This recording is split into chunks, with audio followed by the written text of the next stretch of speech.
안녕하세요. 한약박사 나한시 원장입니다.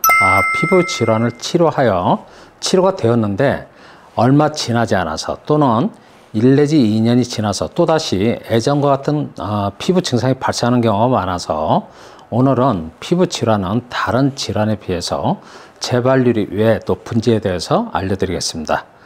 피부 질환이 발생하면 당연히 치료를 하실 텐데 치료할 때는 증상이 좋아지고 치료하여 완치가 되었다고 판단되는데 얼마 지나지 않아서 같은 증상이 발생하는 경우가 많습니다.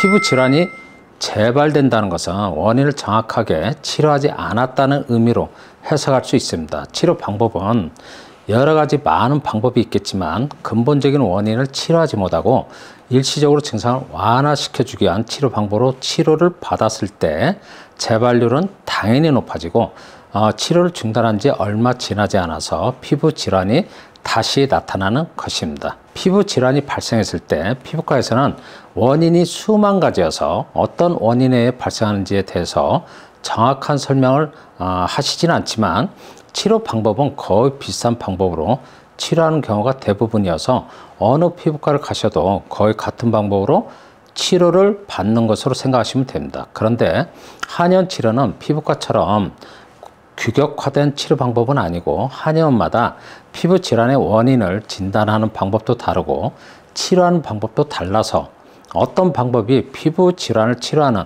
정답이라고 단언하기는 어렵기 때문에 피부 질환을 치료할 때는 잘 알아보고 현명한 선택을 하시는 것이 가장 중요합니다.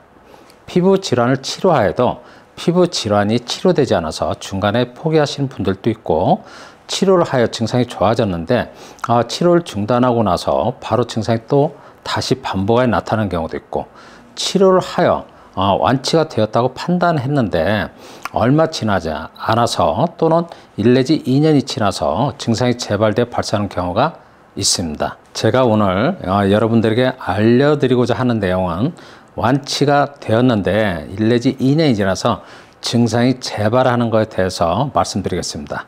피부 질환은 내적인 건강보다는 피부 기능이 떨어져서 발생하는 것으로 저는 원인을 진단하고 있는데 치료는 피부 기능이 떨어져 발생한 피부 질환은 치료한 후에 어떻게 관리해야 하는가에 따라서 재발이 될 수도 있고 재발이 안 될 수 있다는 사실을 저는 임상을 통하여 아주 많이 알게 됐습니다. 피부 기능이 많이 떨어지지 않은 피부 질환은 완치 후에 특별한 관리를 하지 않아도 재발률은 높지 않은데 피부 기능이 많이 떨어져서 발생한 피부 질환은 치료 후에도 꾸준한 관리가 필요합니다. 피부 기능이 항상 정상적으로 이루어질 수 있도록 또는 피부 건강이 유지되도록 관리가 필요한데 저는 피부 질환은 체온 조절 작용이 떨어져서 발생하는 것으로 원인을 진단하기 때문에 치료 후에도 실내에서 유산소 운동을 하거나 반신욕을 하여 땀을 흠뻑 내도록 말씀드리고 있습니다. 치료를 받을 때처럼 열심히 하지 않아도 되지만 최소한 일주일에 한두 번은 주기적으로 땀을 내도록 권유해 드리고 있습니다. 땀을 낸다는 것은 일종의 피부 운동을 시켜주는 방법으로 피부가 건강하도록 유지해 줄 수 있는 아주 좋은 방법이니까 피부 질환으로 고생하다가 치료되신 분들은 오늘 제가 영상을 통해 드린 설명을 참고하시고 피부 질환으로부터 완전하게 벗어나기를 바라는 마음에 영상을 올려드리는 것입니다. 피부 질환을 치료하여도 재발률이 높은 피부 질환으로부터 완전하게 벗어나시기를 바라며 오늘 영상을 시청해 주셔서 감사합니다.